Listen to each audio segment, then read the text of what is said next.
Mowat. Racial origin, Scottish. Source, a place name? Here is a family name to puzzle you.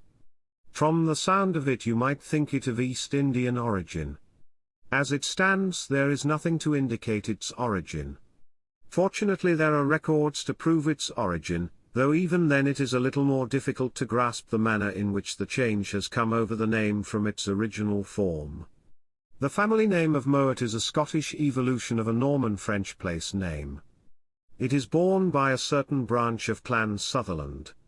The original Norman form of the name was de Montealto, and in some of the old records it is found as de Montealto.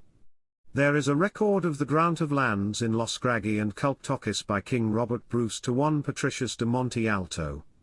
According to history and tradition, the Norman family was one of the first to leave the domain of William the Conqueror and attach itself to the court of the Scottish monarchs, and upon receiving the grant of lands in the territory dominated by the Clan Sutherland, the family attached itself to that clan.